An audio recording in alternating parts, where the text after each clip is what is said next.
Hello students, मैं हूं doctor Devendra Dhawan और स्वागत है आपका डागुर्स ऐप पर। और हमने अपनी पिछली क्लास में जंतु जगत का वर्गीकरण किस आधार पे किया है वो वाला टॉपिक स्टार्ट किया था।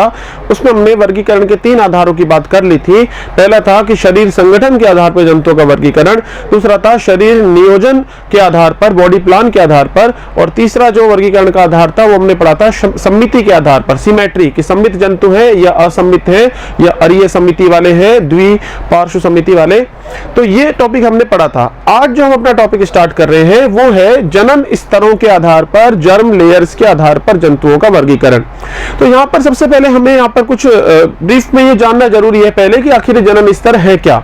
देखो, सबसे पहले यह बात ये होती है कि यदि मान लिया शुक्राणु है और अंडाणु है और यदि इनका निषेचन होता है तो सबसे पहले जो एक कोशिका वाला ये बनेगा युग्मनज, जायगोट। शुक्राणु और अंडाणु के निषेचन से क्या बनता है? युग्मनज बनता है, जायगोट बनता है। अब ये जो युग्मनज है इसमें फिर विदलन प्रारंभ होता है। युग्मनज में कोशिका विभाजन प्रारंभ होगा और जायगोट में, युग्मनज में जो कोशिका विभाजन होता है उसे वो समसूत्री विभाजन होगा और यहाँ पर उसे विशेष टर्मिनोलॉजी, विशेष नाम दिया जाता है, क्लीवेज या विदलन इसे कहा जाता है। तो युग्मनज में विदलन होगा, विदलन के फलस्वरूप यहाँ पर 2 कोशिकाएं बनी, फिर इसके फलस्वरूप आगे फिर से विदलन होगा और 4 कोशिका वाला भ्रूण बनेगा। आगे फिर से विदलन होगा और 4 कोशिका का भ्रूण बनेगा। 4 कोशिका के बाद में फिर विदलन से बनेंगी 8 कोशिकाएं और 8 कोशिकाएं के बाद में टोटल कोशिकाएं बनेंगी 16। तो देखो यहाँ पर ये जो 8 कोशिका वाला जो भ्रूण है, यहाँ पर 8 कोशिकाएं मिलेंगी, भ्रूण में 8 कोशिकाएं भीतर मिलेंगी। ये 8 कोशिका वाला जो भ्रूण है इसको कहा जाता है मोरूला और यहाँ पर जो 16 कोशिका वाला जो भ्रूण होता है इसको भी कहा जाता है मोरूला। तो देखो यहाँ पर ये जो 2 सेल स्टेज है, फिर 4 सेल स्टेज आई है, फिर आई है 8 सेल स्टेज। तो ये 8 कोशिका वाली जो अवस्था है, 8 कोशिका अवस्था क्या है? ये मोरूला। और इसके बाद ये जो अवस्था आएगी यहाँ पर 16 कोशिका की अवस्था रहेगी। 16 कोशिका की अवस्था को भी क्या कहा जाता है? मोरूला। 16 कोशिका की अवस्था और कैसी होती है? ये ठोस अवस्था होती है। तो 8 कोशिका की अवस्था और 16 कोशिका वाली जो अवस्था होती है वह मोरूला वाली अवस्था होती है। यहाँ पर कुल 16 कोशिका यहाँ पर रहेंगी। कुल मिलाकर यहाँ पर कितनी कोशिका होंगी? 16 कोशिकाएं और यहाँ पर टोटल कोशिकाएं रहेंगी 8।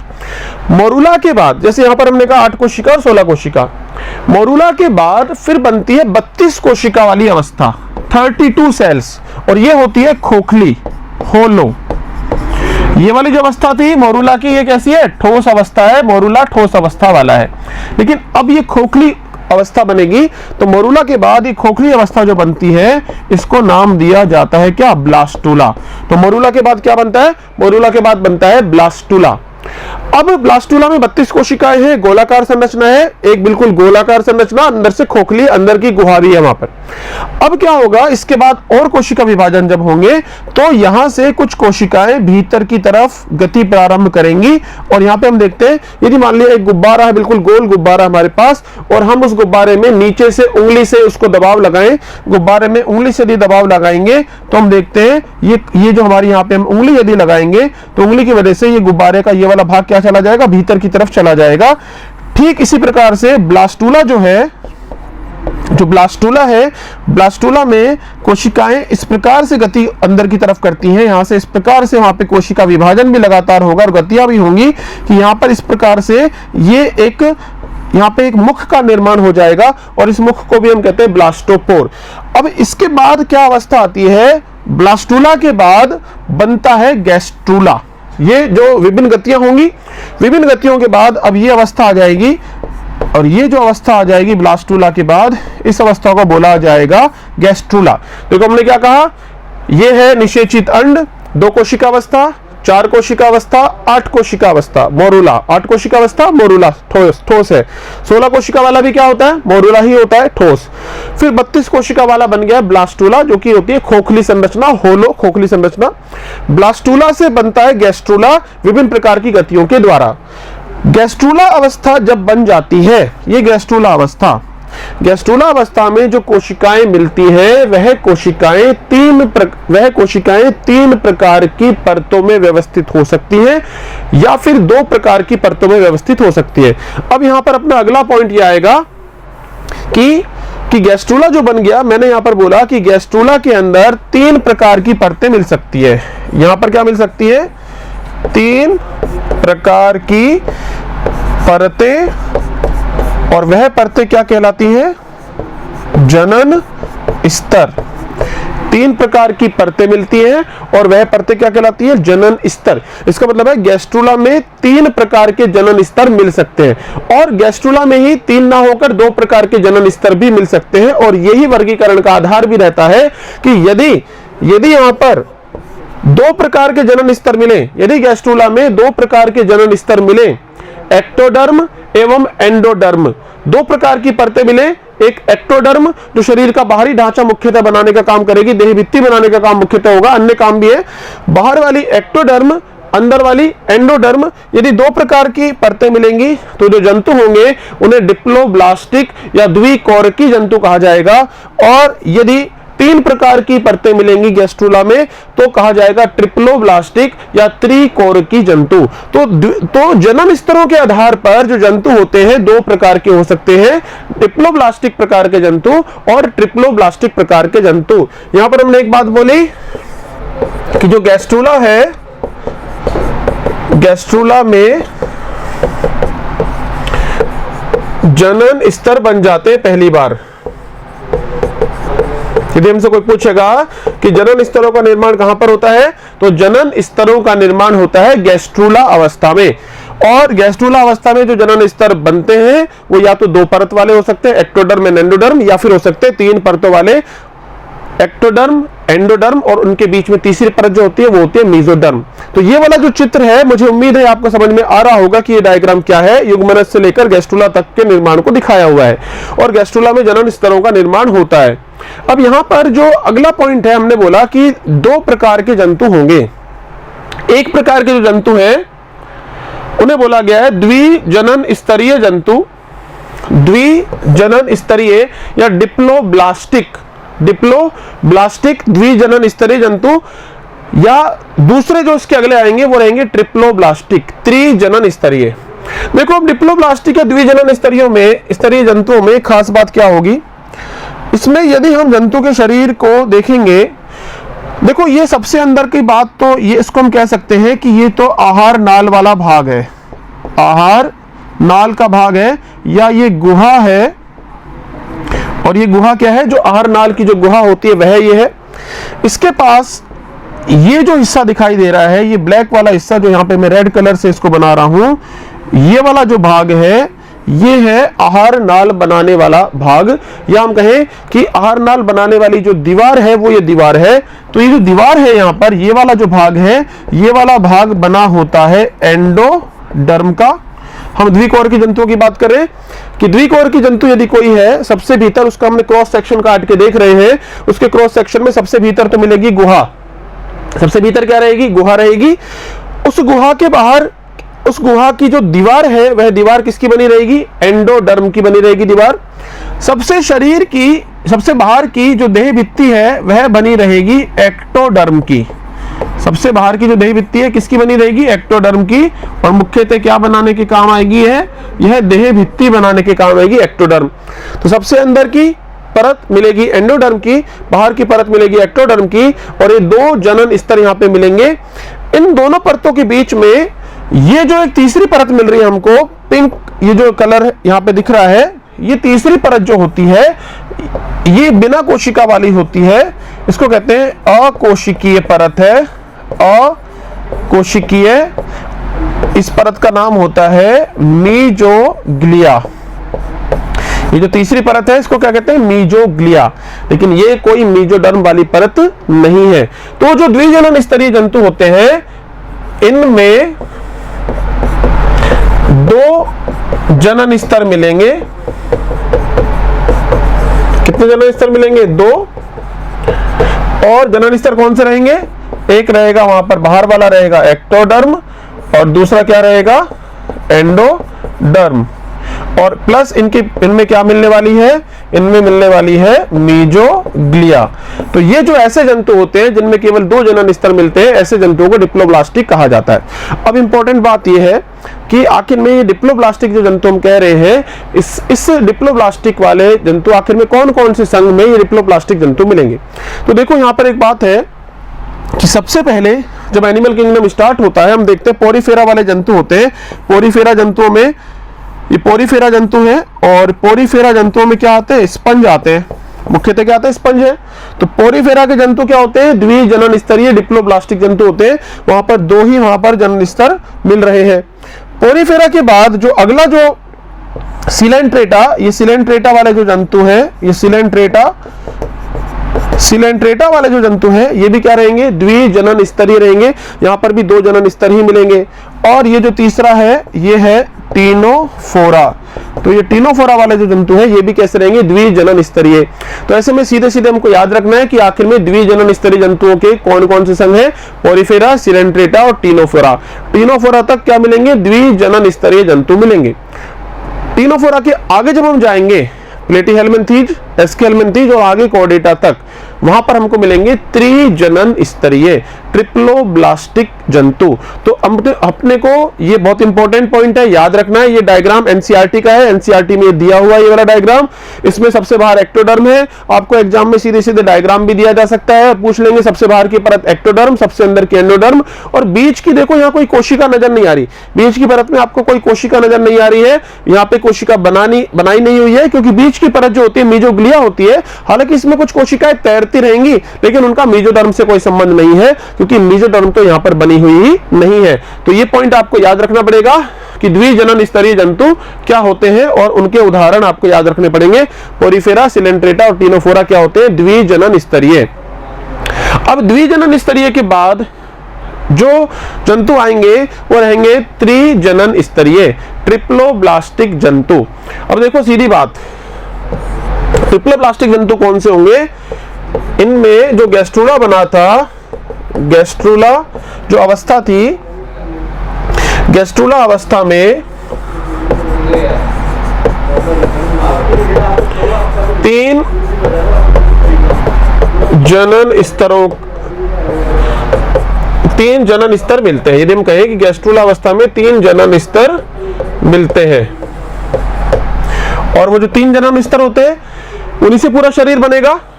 पूरा शरीर किससे बनेगा, पूरा शरीर बनाएंगे। ये 3 जनन स्तरी क्या करेंगे, पूरा शरीर बनाएंगे। वहां पे द्विजनन स्तरी पूरा शरीर बनाते हैं।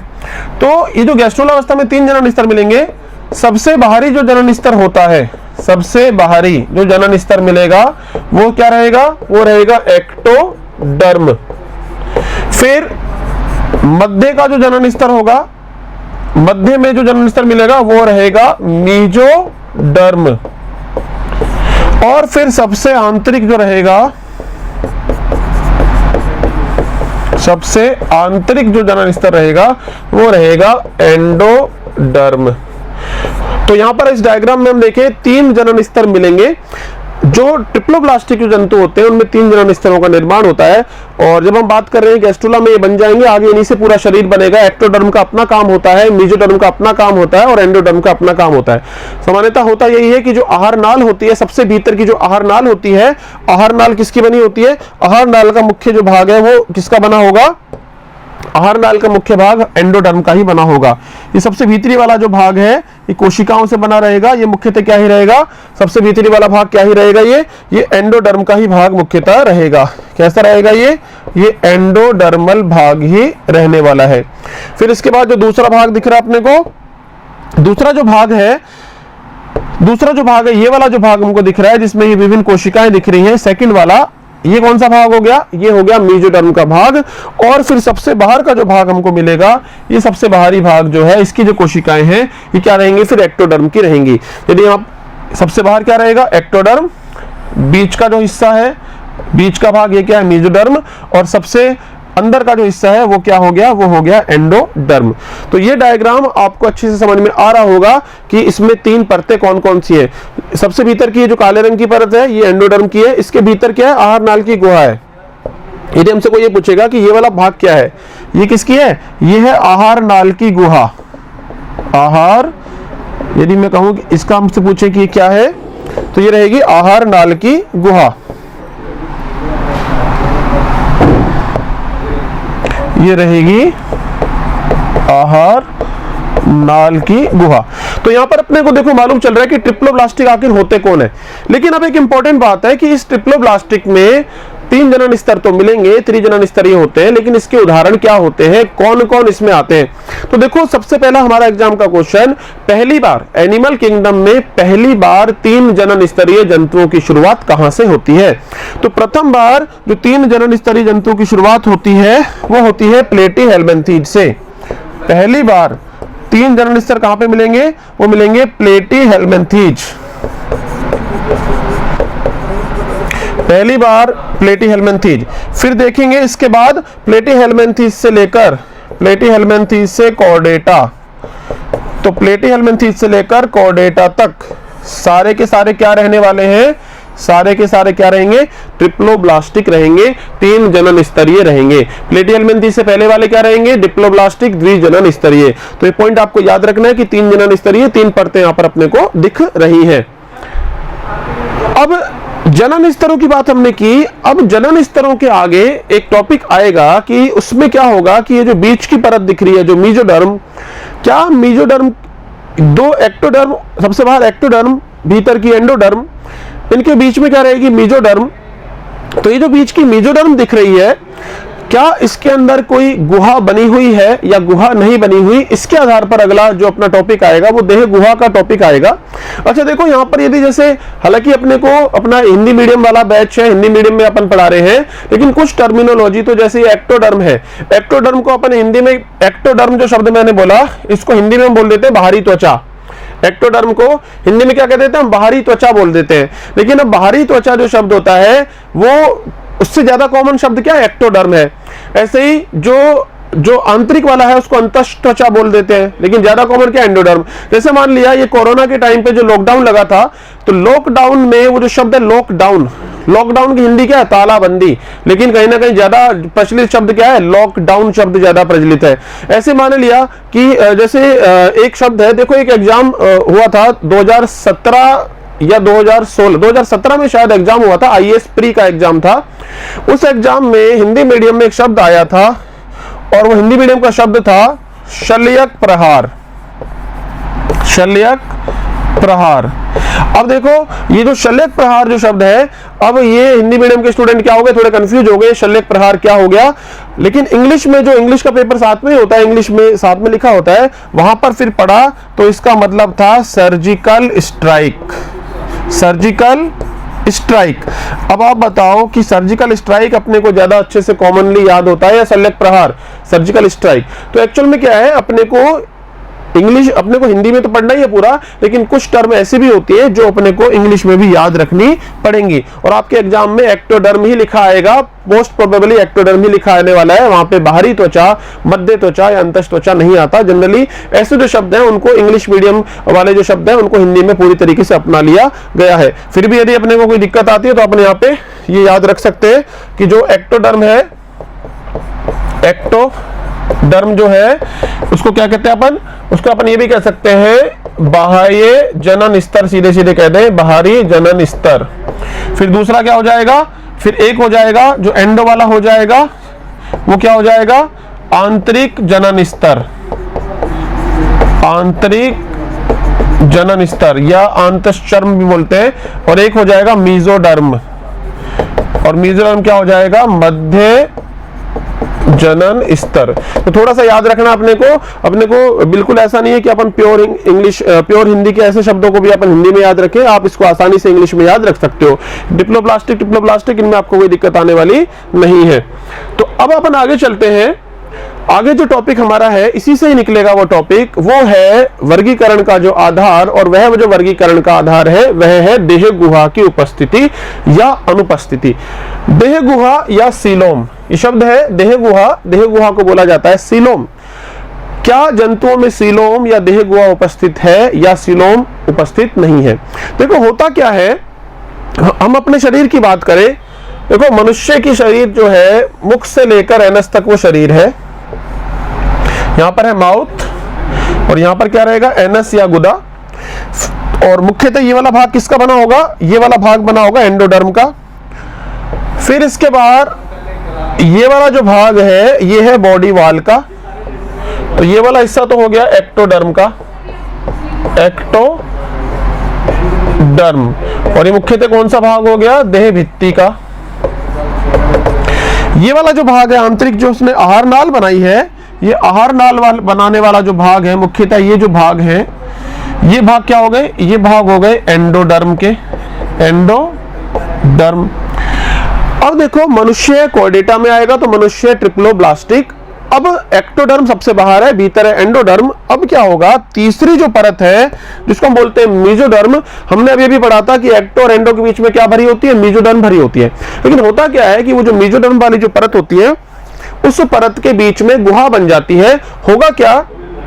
आहार नाल के चारों तरफ एक ये गुहा बन जाएगी और इस गुहा के ये बाहर की साइड वाली परत है, ये देह भित्ति के अंदर की साइड की परत, और एक परत किसके साथ लगी रहेगी? ये परत लगी रहेगी आहार नाल के साथ।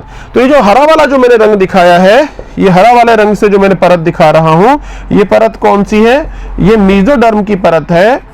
लेकिन इस मेसोडर्म की परत में क्या हो गया? ये मेसोडर्म की परत में अलगाव हो गया, ये अलग अलग हो गई, इसके बीच का स्थान बन गया। इसमें होगा क्या? हमारी जो आहार नाल है, मान लिया ये आहार नाल है, आहार नाल के चारों तरफ, आहार नाल के चारों तरफ क्या रहेगा? एक खाली स्थान रहेगा। आहार नाल के चारों तरफ एक खाली स्थान रहेगा, और वो जो खाली स्थान है, उस खाली स्थान को क्या कहा जाता है? देह गुहा या सीलोम कहा जाता है। तो यहां पर ये जो खाली स्थान रहेगा, यहां पर आहार नाल के चारों तरफ का खाली स्थान, इस खाली स्थान को क्या कहा जाएगा? इसी को ही कहा जाता है देह गुहा या सीलोम। तो अपन देखेंगे इस देह गुहा या सीलोम में इसकी जो बाहर की साइड की परत है वो भी मेसोडर्म की है, अंदर की तरफ की जो परत है वो भी मेसोडर्म की है, और बीच का क्या है? ये बीच का स्थान है खाली। अब हमारे शरीर में सबसे अंदर आहार नाल है, लेकिन बीच में चारों तरफ जो स्थान है, इस स्थान में क्या लगे होते हैं? विभिन्न हमारे जो अंग है वो इस स्थान में मौजूद होते हैं। हमारे अंग जैसे मान लो लीवर की बात करें, किडनी की बात करें, प्रजनन अंगों की बात करें, तो वो जो स्थान है ना जहां पर सारे आंतरिक अंग मौजूद होते हैं, वह स्थान कौन सा है? फिर वह स्थान क्या होता है? ये सीलोम वाला ही स्थान होता है। तो जो सीलोम होती है, इसको क्या भी कहते हैं? देह गुहा भी कहते हैं। इसको हम कह सकते हैं कि एक्टोडर्म एवं एंडोडर्म के बीच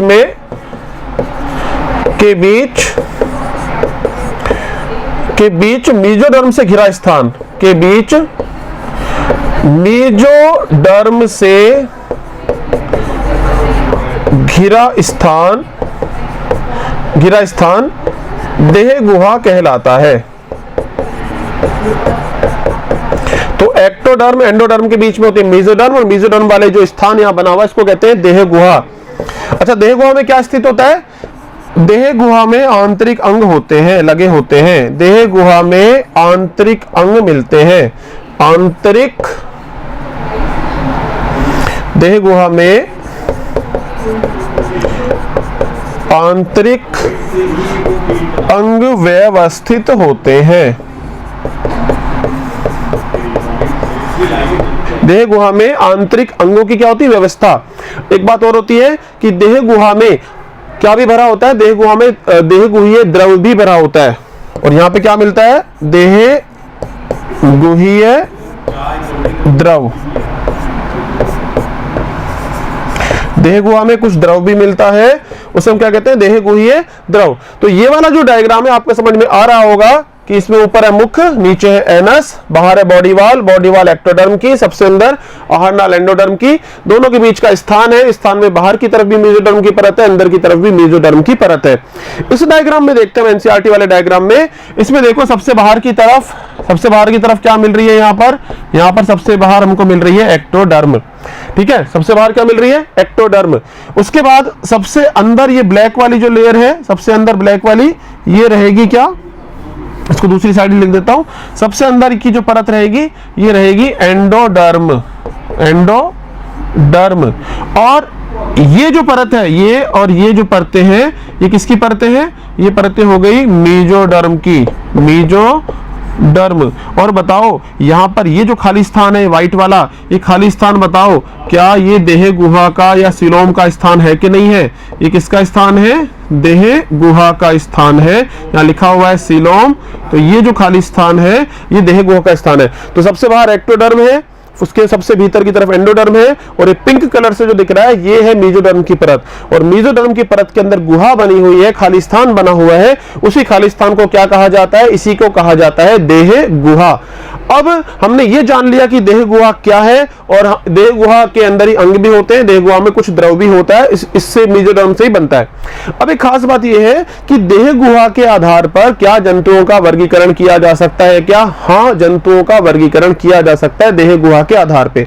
हम जान चुके हैं कि देह गुहा क्या होती है, लेकिन अगला पॉइंट यह है कि देह गुहा के आधार पे जंतुओं को कैसे वर्गीकृत करते हैं। तो ये जो सीलोम शब्द है हमको मालूम है, सीलोम को हम क्या बोलते हैं? देह गुहा।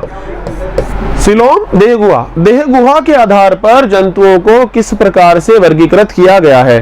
देखो, जंतुओं का जो वर्गीकरण है देह गुहा के आधार पर, सबसे पहले मैं उसके नाम लिखता हूं आपको। पहला नाम होता है अदेहगुह्य। अदेहगुह्य, और अदेहगुह्य को अपन कहते हैं असीलोमेट। अदेहगुह्य इनको बोल देते हैं असीलोमेट। असीलोमेट में ऐसे जंतु आएंगे जिन जंतुओं में देह गुहा नहीं मिलती। ऐसे जंतु जिनमें देह गुहा नहीं मिलेगी तो वह क्या कहलाएंगे? असीलोमेट में आएंगे। दूसरी बात, एक शब्द है सूडोसीलोमेट। सूडोसीलोमेट, और सूडोसीलोमेट जो होते हैं इनको कहा जाता है कूटगुह्य। सूडोसीलोमेट को क्या कहा जाता है? कूटगुह्य। सूडो का मतलब होता है नकली, फॉल्स, झूठा। तो कूट का शब्द जो है ना, ये भी झूठा या फॉल्स है। फॉल्स देह गुहा, यहां पर तो देह गुहा है ही नहीं। असीलोमेट में तो देह गुहा है ही नहीं।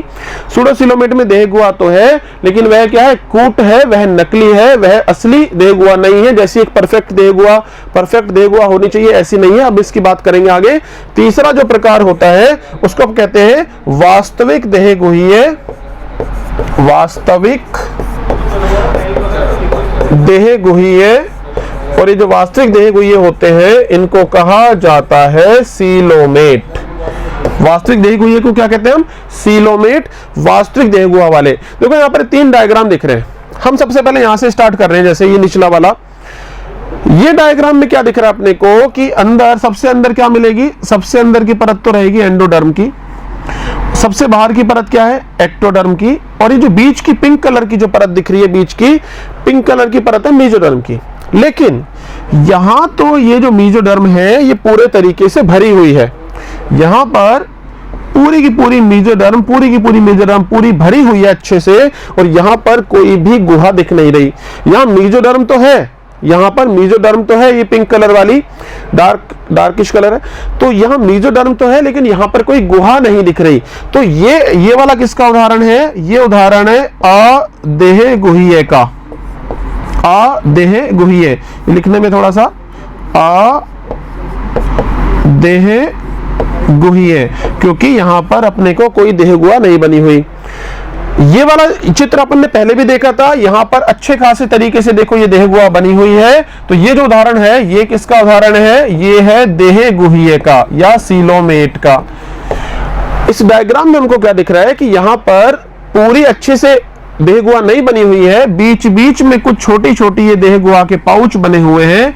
देह गुहा के ये छोटे पाउच बने हुए हैं। इसलिए ये जो छोटे पाउच वाली जो देह गुहा है इसको क्या बोल दिया जाता है? इसको बोल दिया जाता है सूडोसीलोम।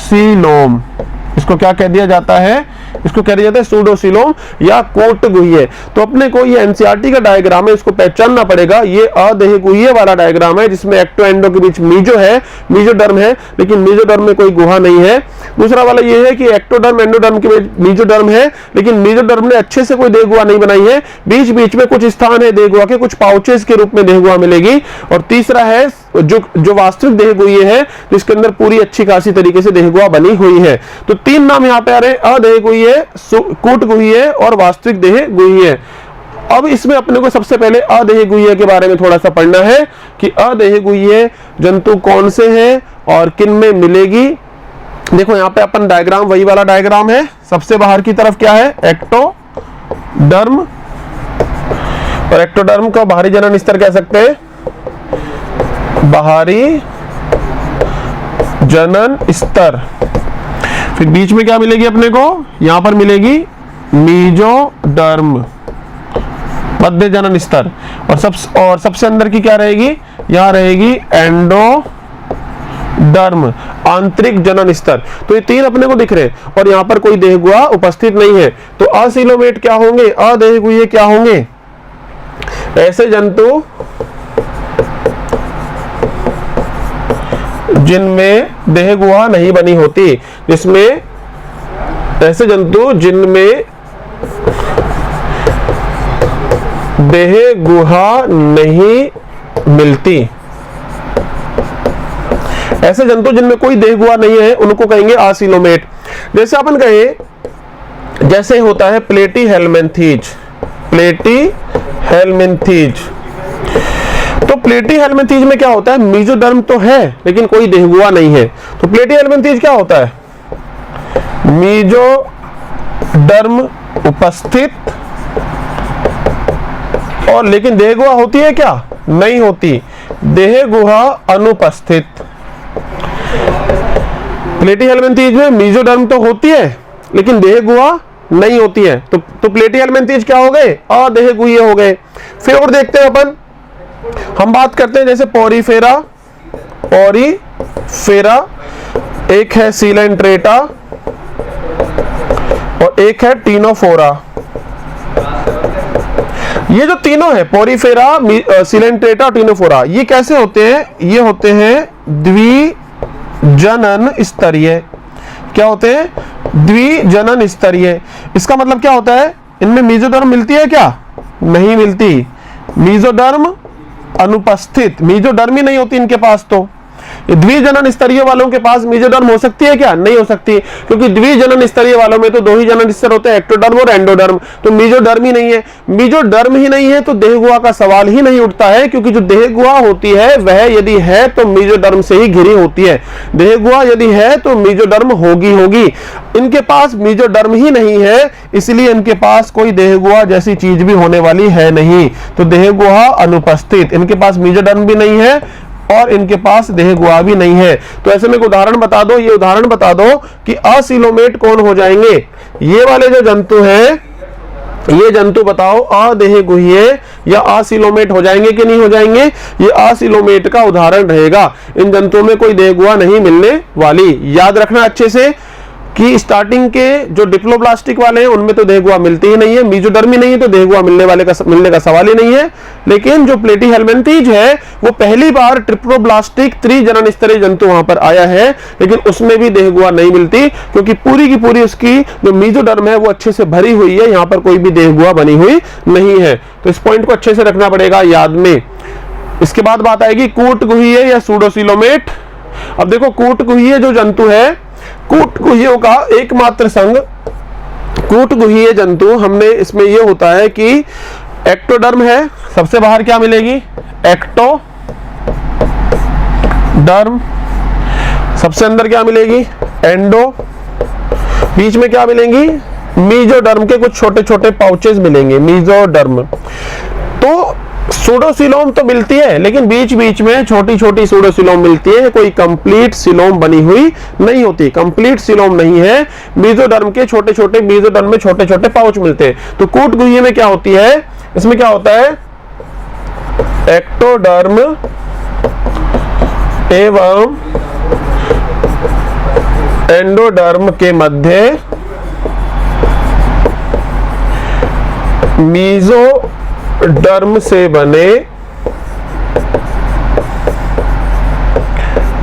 छोटे पाउच या अपन कहें थैलीनुमा गुहा, थैलीनुमा देह गुहा मिलती है।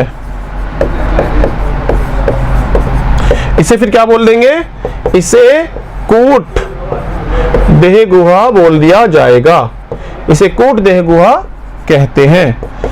और इसका एकमात्र जो उदाहरण है, एकमात्र संघ, एकमात्र संघ, कूट गुहा का एकमात्र संघ कौन सा है, एस्के हेलमिन्थीज। एस्के हेलमिन्थीज जो होते हैं, जिनको हम क्या नाम देते हैं, सामान्य नाम, एस्के हेलमिन्थीज का सामान्य नाम क्या है, राउंड वर्म्स, गोलक्रमी, हमने पहले पढ़ा है। एस्केलमेंथीज को अब क्या बोलते हैं? गोलक्रमी बोलते हैं। तो गोलक्रमी जो होते हैं, जो एस्केलमेंथीज में आते हैं, वो एकमात्र संघ है किसका? सूडोसिलोमेट का। सूडोसिलोमेट जो जंतु है वो राउंड वर्म्स होते हैं और उन्हीं में केवल और केवल उन्हीं में सूडोसिलोम या कूट देह गुहा वहां पर मिलती है। कूट गुहा केवल और केवल एस्केलमेंथीज में मिलेगी। अच्छे से इसको रखना है याद। इसके बाद जो तीसरा आएगा वो रहेगा देह गुहीय या सीलोमेट। यहां पर क्या हो जाएगा कि एक्टोडर्म और एंडोडर्म के बीच में मीजोडर्म से घिरी हुई एक संपूर्ण देह गुहा मिलती है, जिसे वास्तविक देह गुहा कहते हैं। यहां पर क्या हो जाएगा? एक्टोडर्म एवं एंडोडर्म के मध्य सुविकसित मतलब अच्छी तरीके से डेवलप हुई सुविकसित मीजोडर्म से घिरी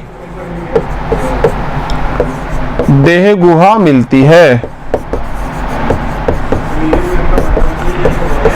तो इनको ऐसे जंतु जिनमें एक्टोडर्म एंडोडर्म के बीच में सुविकसित मीजोडर्म से घिरी हुई देह गुहा मिलती है, उन्हें हम क्या कहते थे? उन्हें हम कह देते हैं सीलोमेट। अब देखो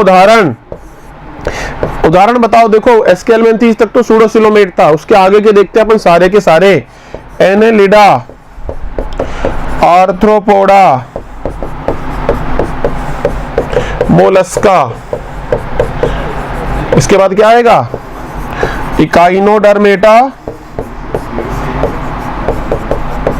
फिर आ जाएगा हेमिकोडेटा और फिर क्या आ जाएगा? कॉर्डेटा। तो ये सारे के सारे इकाइनोडर्मेटा, हेमिकोडेटा और कॉर्डेटा, ये सारे के सारे कैसे रहेंगे? फिर ये सब के सब रहेंगे सीलोमेट, देह गुहीय रहेंगे। इन सब में क्या मिलने वाली है? देह गुहा इन सब में मिलेगी। वास्तविक सीलोम, वास्तविक देह गुहा यहाँ पर मिलेगी। इनको अपन ऐसे भी कह सकते हैं, वास्तविक देह गुहा वाले होते हैं। वास्तविक देह गुहा सीलोमेट कौन है? जिनमें वास्तविक देह गुहा मिलती है, कोई नकली या झूठी देह गुहा नहीं मिलती। और इनके उदाहरण अच्छे से याद रखने, annelida, arthropoda, mollusca, echinodermata, hemichordata and chordata. इन सब में क्या मिलेगी? देह गुहा। देह गुहा क्या होती है? मैंने भी थोड़ी देर पहले ही बताया कि देह गुहा हमारी जैसे आहार नाल है, आहार नाल के चारों तरफ का जो जगह है, आहार नाल के चारों तरफ के जो स्थान है वो ही देह गुहा है। और वो जो देह गुहा है उसके अंदर सारे अंग व्यवस्थित हैं। यहाँ पर छोटी सी बात मैं आपको और बताता हूं, जैसे कि हमने ऐसे क्रॉस सेक्शन मनुष्य की बात करें, मान लो ये मनुष्य की क्रॉस सेक्शन काट के देख रहे हैं, सबसे अंदर क्या मिलेगा? सबसे अंदर ये आहार नाल, सबसे अंदर क्या मिलेगा? सबसे अंदर रहेगा आहार नाल। माना ये क्रॉस सेक्शन किसका? मनुष्य का। सबसे अंदर ये आहार नाल वाला हिस्सा हो गया, सबसे अंदर आहार नाल, और सबसे भीतर आहार नाल का भाग होगा ये वाला जो ब्लैक कलर से दिख रहा है। इसके बाद मीजोडर्म का पार्ट है और ये पूरा ये भी मीजोडर्म है और ये भी मीजोडर्म है। दोनों के बीच में ये खाली स्थान क्या है? ये सीलोम का भाग है। और फिर बाहर की तरफ हो गई एक्टोडर्म। यहां पर एक विशेष बात और है जो हमको थोड़ा सा याद रखनी है कि ये जो मीजोडर्म की दो परतें दिख रही है हमको, देखो मीजोडर्म की दो परतें दिख रही है। कैसे दिख रही है? कि मीजोडर्म की जो एक परत है, ये वाली तो परत है, ये क्या है? इसको हम कह सकते हैं कि यह तो क्या है कि जो मीजोडर्म है उसकी आंतरिक परत है। मीजोडर्म की आंतरिक परत, आंतरिक परत ये वाली तो है मीजोडर्म की आंतरिक परत। और किससे लगी हुई है? ये आहार नाल, आहार नाल और आंतरिक अंगों से, आहार नाल एवं आंतरिक अंगों से संलग्न होती है, जुड़ी रहती है। तो एक तो ये हो गया कि मीजोडर्म की परत हो, एक तो मीजोडर्म की परत ये वाली होगी जो आहार नाल से लगी हुई है और अंदर के अंगों से लगी रहेगी। दूसरी परत रहेगी ये वाली, ये वाली जो परत है ये क्या है? मीजोडर्म की बाहरी परत। ये कैसी है? मीजोडर्म की बाहरी परत। किससे जुड़ी रहेगी? ये जुड़ी रहेगी, ये रहेगी देह की भित्ति से, देह भित्ति से जुड़ी। तो अपन देखते हैं एक परत, अपन देखते हैं एक परत देह भित्ति से जुड़ी हुई मीजोडर्म की है, दूसरी परत है जो आहार नाल है, आहार नाल से जुड़ी हुई जो परत है।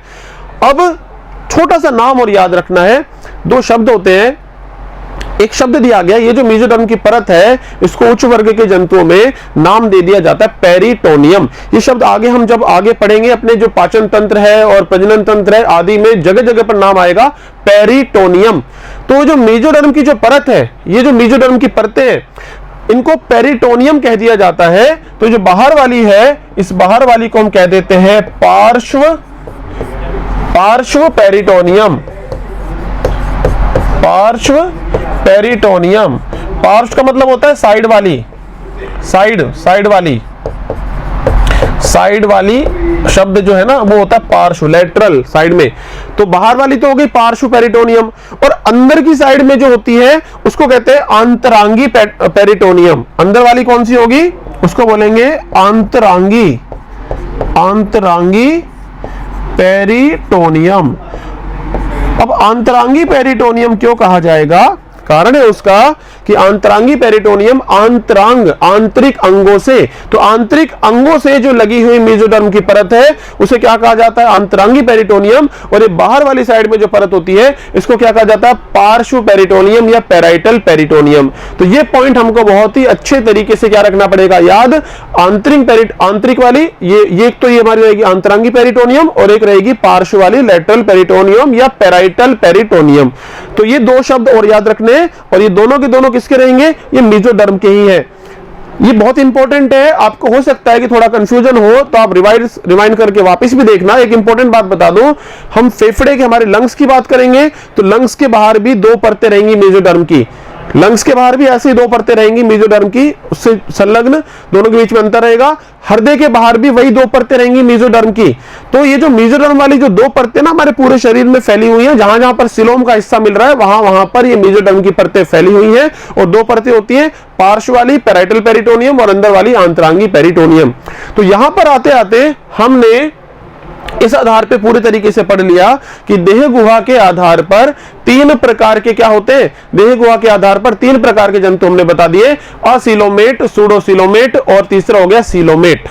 अब यहां तक पढ़ने के बाद अब इसी से जुड़ा हुआ एक पॉइंट है, बहुत वो भी काम का, बहुत ज्यादा काम का, कि सीलोम, देखो वास्तविक सीलोम जो मिल रही है हमने देखा एनेलिडा से स्टार्ट हो रही है, प्लेटीहेल्मिन्थेस तक तो क्या था वहां पर असीलोमेट था, अदेहगुह्य था। फिर एस्केल्मिन्थेस जो था वहां पर था सूडोसीलोमेट, कूटगुह्य था वहां पर। एनेलिडा से वास्तविक देहगुहा बन रही है, स्टार्ट हो रही है। एनेलिडा, आर्थ्रोपोडा मोलस्का, फिर इकाइनोडर्मेटा, हेमिकोडेटा एंड कोडेटा। तो ये जो 6 संघ है इनमें वास्तविक देहगुहा मिल रही है।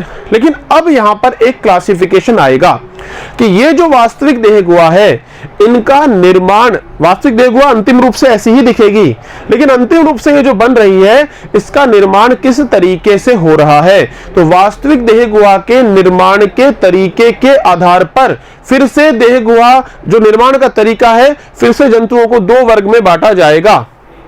तो यह है कि वास्तविक देहगुहा 2 प्रकार से बन सकती है और जंतुओं को 2 वर्गों में बांटा जाएगा। पहला प्रकार का देहगुहा का प्रकार होता है शाइजोसीलोम, और इसके आधार पे जो जंतु होते हैं उनको कहा जाता है शाइजोसीलोमेट। ऐसे जंतु जिनमें शाइजोसीलोम प्रकार की देहगुहा मिलती है, मैं बताऊंगा क्या होती है, तो ऐसे जंतुओं को क्या कहा जाता है, शाइजोसीलोमेट।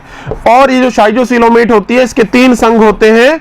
एक संघ होता है एनेलिडा, बिल्कुल अच्छे से याद रखना है, दूसरा होता है आर्थ्रोपोडा, और जो तीसरा होता है वो होता है मोलस्का। तो 3 संघ है जिनमें वास्तविक देहगुहा तो मिलती है, लेकिन वो किस प्रकार की है, वो शाइजोसीलोम प्रकार की है। और ऐसे जंतुओं को क्या कहते हैं, शाइजोसीलोमेट जंतु कहते हैं।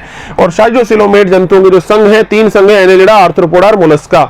अब ये बात ये है कि आखिर में ये बनती कैसे है, इनके बनने का तरीका क्या हो, शाइजोसीलोमेट बनने का तरीका होता क्या है। देखो यहां पर, देखो सबसे बाहर एक्टोडर्म, सबसे बाहर क्या रहेगी, एक्टो। सबसे आंतरिक येलो कलर में जो दिख रही है ये क्या हो गई है, एंडोडर्म। अभी हम भ्रूण के गैस्ट्रुला की बात करें, भ्रूण की गैस्ट्रुला अवस्था है, वहां पर बाहर है एक्टोडर्म, सबसे अंदर एंडोडर्म, उनके बीच में मेसोडर्म। सबसे अंदर क्या है, ये सबसे अंदर की तरफ जो मिल रही है वह है मेसोडर्म। सबसे अंदर मेसोडर्म पूरी भरी हुई है, ये इस तरीके से मान लो मैं स्टार्टिंग में बता रहा हूं कि ये पूरी की पूरी मेसोडर्म अच्छे से यहाँ पे है, स्टार्टिंग हुई है मेसोडर्म की। देखो शाइजोसीलोमेट में होता क्या है, एक शब्द बोला जाता है कि मेसोडर्म में दरार उत्पन्न होने से, मेसोडर्म में दरार उत्पन्न होकर बड़ी होती है और इससे क्या बनती है, और इससे देह गुहा बनती है, इससे देह गुहा बनती है। अब देखो हमने कहा मेसोडर्म है, इस मेसोडर्म में क्या उत्पन्न हो गई, इस मेसोडर्म में उत्पन्न हो गई दरार, ये व्हाइट कलर में एक दरार उत्पन्न हो गई मेसोडर्म में। अब ये दरार क्या, ये क्या हो जाएगी, दरार और बड़ी होती जाएगी, बड़ी होती जाएगी। तो ये जो मेसोडर्म में दरारें उत्पन्न हो गई, ये दरारें बड़ी होती जाएंगी और बड़ी होकर ये बीच में क्या बन गई है, ये एक अच्छी खासी यहाँ पर एक गुहा बन गई है और ये गुहा पूरी होकर पूरी आपस में मिलकर एक पूरी की पूरी देह गुहा बन जाएगी। तो यहाँ पर क्या बन चुकी है, यहाँ पर बन चुकी है सीलोम और अंतिम रूप से पूरी एक विकसित सीलोम बन जाएगी। तो बिंदु ये है कि शाइजोसीलोम क्या होती है, यदि मेसोडर्म में दरार उत्पन्न होती है और दरार उत्पन्न होकर बड़ी हो जाती है तो ऐसी सीलोम को हम क्या बोलते हैं, शाइजोसीलोम बोलते हैं। और ऐसे जंतुओं को क्या बोला जाएगा, ऐसे जंतुओं को बोला जाएगा शाइजोसीलोमेट जंतु। इस प्रकार के जंतु क्या कहलाएंगे, शाइजोसीलोमेट जंतु इस प्रकार के कहलाएंगे। और शाइजोसीलोमेट में तीन जो उसके संघ है मैंने आपको बता दिया, तीन संघ कौन कौन से है। एक तो हो गया एनेलिडा, अभी पहले बात की थी एनेलिडा, फिर एक है आर्थ्रोपोडा और फिर तीसरा कौन सा है, Mollusca. Annelida, arthropoda and Mollusca, तीन संघ हैं जो कि शाइजोसीलोम वाले संघ हैं। ये नाम सीधे सीधे ऐसे याद रखा है, शाइजोसीलोम। मेसोडर्म में क्या उत्पन्न होती है, दरार उत्पन्न होती है। ऐसे याद भी रखना है आपको, ये नोट्स की जो स्लाइड है आपको ऐसे की ऐसे याद रखनी है इसको। अब अगला जो पॉइंट है, हमने कहा कि सीलोम के दो प्रकार हैं जिससे सीलोम बनती है। एक था शाइजोसीलोम जिसमें मेसोडर्म में क्या हो रही थी, दरार। दूसरा प्रकार है जिसको बोलते हैं एंटेरोसीलोम। इसको क्या बोला जाता है, एंटेरोसीलोम। एंटेरोसीलोम से भी अंतिम रूप से तो वही सीलोम बनेगी, अंतिम रूप से वैसे ही क्या बन रही है, सीलोम बन रही है और विकसित होकर एक पूर्ण विकसित सीलोम रहेगी।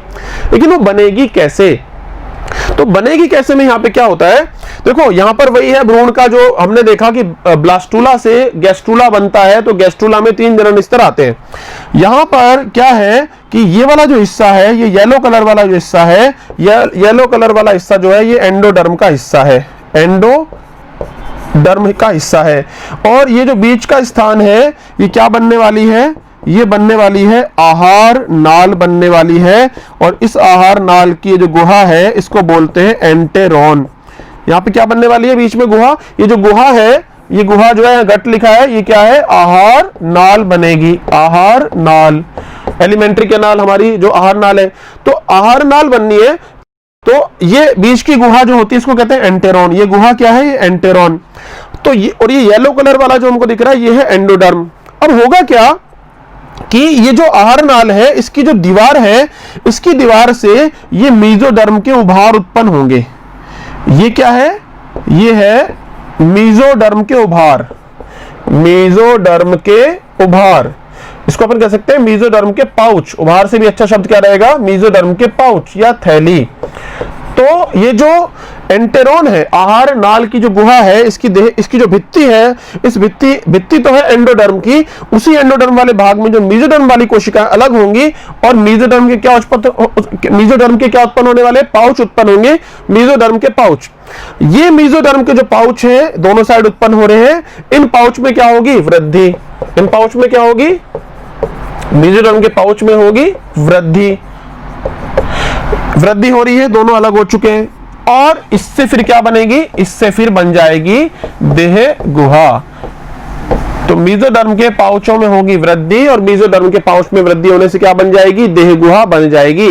तो एंटेरोसीलोम क्या होती है, इसमें याद रखना है, इसमें याद रखना है कि एंटेरोन जो है, एंटेरोन ये क्या हो गई भाई, आहार नाल की जो गुहा है, आहार नाल गुहा। एंटेरोन की दीवार से मेसोडर्मल पाउच बनते हैं। एंटेरोन की दीवार से क्या उत्पन्न होते हैं, mesodermal pouch. First point, mesoderm के पाउच, फिर पाउच में क्या होगी, वृद्धि होगी आकार में और उससे पूरी की पूरी क्या बन जाएगी, देहगुहा बन जाएगी। तो ऐसे जो जंतु हैं जिनमें सीलोम का निर्माण स्प्लिटिंग से, हमने पिछला वाला क्या देखा था, शाइजोसीलोम की मेसोडर्म भरी हुई है और मेसोडर्म में क्या हो जाता है, वहां पे स्प्लिट हो जाती है, वहां पे दरार पड़ जाती है। तो मेसोडर्म स्प्लिट नहीं हो रही यहां पर जो मेसोडर्म है वो एंडोडर्म वाला जो भाग है, वहां पर जो मेसोडर्म की कोशिकाएं बनी है, उन मेसोडर्म की कोशिकाओं की यहां पर दो अतिवृद्धि हो गई है, दो पाउच बने हैं, थैलीनुमा संरचना बनी है और उनके बड़े होने से क्या बनी है, सीलोम। तो इसको हम क्या बोलते हैं, इसको बोलते हैं एंटेरोसीलोम। अब बात यह है कि इस एंटेरोसीलोम के उदाहरण क्या है, कौन कौन से जंतुओं में मिलती है एंटेरोसीलोम। अभी थोड़ी देर पहले हमने देखा था देहगुहा मिलती थी annelida, arthropoda, mollusca, echinodermata, hemichordata, कोडेटा। तो शुरू के जो तीन थे एनेलिडा, आर्थ्रोपोडा, मोलस्का, उसमें तो मिलती है शाइजोसीलोम प्रकार की देहगुहा। यहां पर अब एंटेरोसीलोम में क्या आ जाएगा, इसमें आ जाएगा इकाइनोडर्मेटा, डर्मेटा, फिर आ जाएगा हेमिकॉर्डेटा और फिर आ जाएगा कॉर्डेटा। तो इकाइनोडर्मेटा, हेमिकॉर्डेटा एंड कॉर्डेटा, ये तीन संघ ऐसे हैं जिनको क्या कहा जाता है, इन्हें बोला जाएगा एंटेरोसीलोमेट। इन्हें क्या बोलेंगे हम, इन्हें बोलेंगे एंटेरोसीलोमेट। कि इनमें जो एंटेरोसीलोम प्रकार की सीलोम मिलती है, इसलिए इनको कहा जाता है एंटेरोसीलोमेट। तो यहां तक आते हुए हमने ये देख लिया कि देहगुहा जो होती है वह दो प्रकार से यहां पर बन रही है। वास्तविक देहगुहा दो प्रकार से बन रही है, एक प्रकार उसका जो हो गया शाइजोसीलोम वाला और दूसरा हो गया उसका एंटेरोसीलोम वाला, एंटेरोसीलोमेट। तो आज हमने यहां पर इस वाले लेक्चर में अपने दो पॉइंट्स को पढ़ा है, जनन स्तर का पॉइंट पढ़ा और फिर हमने देहगुहा का पॉइंट पढ़ा है। अगला जो मैं लेक्चर स्टार्ट करूंगा उस लेक्चर में हम डिस्कस करेंगे इसके आगे और क्या वर्गीकरण के आधार हैं और फिर हम उनको अच्छे से पढ़ेंगे। आपको बहुत अच्छे से इनको याद करना है। कोई चीज समझ में नहीं आ रही, आप वीडियो को एक बार रिवाइंड करके आप देख सकते हो और अच्छे से आपको इनको करना है याद। ठीक है, अब आपसे मिलते हैं अगले लेक्चर में। Thank you.